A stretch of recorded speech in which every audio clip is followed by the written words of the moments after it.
शिव पुराण के अनुसार सोमनाथ ज्योतिर्लिंग भगवान शिव का प्रथम ज्योतिर्लिंग है। यह मंदिर गुजरात राज्य के सौराष्ट्र क्षेत्र में स्थित है। ऐसी मान्यता है कि इस शिवलिंग की स्थापना स्वयं चंद्रदेव ने की थी। पुराणों में सोमनाथ ज्योतिर्लिंग की स्थापना से संबंधित कथा इस प्रकार है। जब प्रजापति दक्ष ने अपनी सभी 27 पुत्रियों का विवाह चंद्रमा के साथ कर दिया तो वे बहुत प्रसन्न हुए। पत्नी के रूप में दक्ष कन्याओं को प्राप्त कर चंद्रमा बहुत शोभित हुए और दक्ष कन्याएं भी अपने स्वामी के रूप में चंद्रमा को प्राप्त कर शोभायमान हो उठी। चंद्रमा की उन 27 पत्नियों में रोहिणी उन्हें सबसे ज्यादा प्रिय थी, जिसको वे विशेष आदर तथा प्रेम करते थे। उनका इतना प्रेम अन्य पत्नियों से नहीं था। चंद्रमा की अपनी तरफ उदासीनता और उपेक्षा को देखकर रोहिणी के अलावा बाकी 10 पुत्रियां बहुत दुखी हुईं। वे सभी अपने पिता दक्ष की शरण में गईं और उनसे अपने कष्टों का वर्णन किया।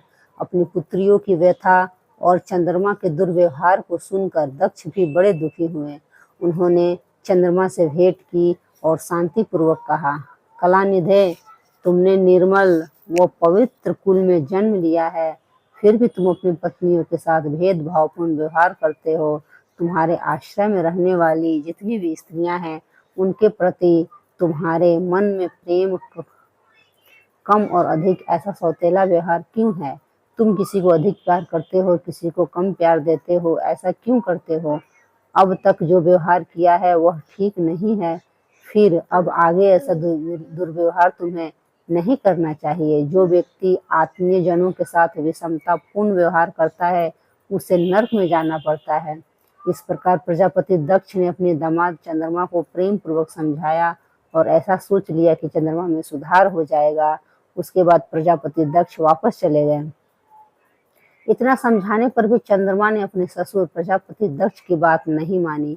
रोहिणी के प्रति अतिशय आसक्ति के कारण उन्होंने अपने कर्तव्य की अवहेलना की तथा अपनी अन्य पत्नियों का कुछ भी ख्याल नहीं रखा और उन सभी से उदासीन रहे। दोबारा समाचार प्राप्त कर प्रजापति दक्ष बड़े दुखी हुए। वे पुनः चंद्रमा के पास आकर उन्हें उत्तम नीति के द्वारा समझाने लगे। दक्ष ने चंद्रमा से न्यायोचित बर्ताव करने की प्रार्थना की।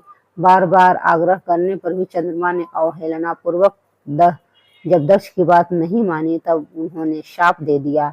दक्ष ने कहा कि मेरे आग्रह करने पर भी तुमने मेरी अवज्ञा की है, इसलिए तुम्हें क्षय रोग हो जाए। दक्ष द्वारा शाप देने के साथ ही क्षण भर में चंद्रमा क्षय रोग से ग्रसित हो गए। उनके क्षीण होते ही सर्वत्र हाहाकार मच गया। सभी देवगण तथा ऋषिगण भी चिंतित हो गए। परेशान चंद्रमा ने अपनी अस्वस्थता तथा उनके कारणों की सूचना इंद्र आदि देवताओं तथा ऋषियों को दी। उसके बाद उनकी सहायता के लिए इंद्र आदि देवता तथा वशिष्ठ आदि ऋषिगण ब्रह्मा जी की शरण में गए। ब्रह्मा जी ने उनसे कहा कि जो घटना हो गई है उसे तो भुगतना ही है, क्योंकि दक्ष के निश्चय को पलटा नहीं जा सकता। उसके बाद ब्रह्मा जी ने उन देवताओं को एक उत्तम उपाय बताया। ब्रह्मा जी ने कहा कि चंद्रमा देवताओं के साथ कल्याणकारक शुभ प्रयास क्षेत्र में चले जाए। वहां पर विधि पूर्वक शुभ मृत्युंजय मंत्र का अनुष्ठान करते हुए श्रद्धा पूर्वक भगवान शिव की आराधना करें। अपने समान शिवलिंग की स्थापना करके प्रतिदिन कठिन तपस्या करें। इनकी आराधना और तपस्या से जब भगवान भोलेनाथ प्रसन्न हो जाएंगे तो इन्हें क्षय रोग से मुक्त कर देंगे। पितामह ब्रह्मा जी की आज्ञा को स्वीकार कर देवताओं और ऋषियों के संरक्षण में चंद्रमा देव मंडल सहित प्रभास क्षेत्र में पहुंच गए। वहां चंद्रदेव ने मृत्युंजय भगवान की अर्चना वंदना और अनुष्ठान प्रारंभ किया। वे मृत्युंजय मंत्र का जाप तथा भगवान शिव की उपासना में तल्लीन हो गए। ब्रह्मा की ही आज्ञा के अनुसार चंद्रमा ने 6 महीने तक निरंतर तपस्या की और वृषभ ध्वज का पूजन किया। 10 करोड़ मृत्युंजय मंत्र का जाप तथा ध्यान करते हुए चंद्रमा स्थिर चित्त से वहां निरंतर खड़े रहे।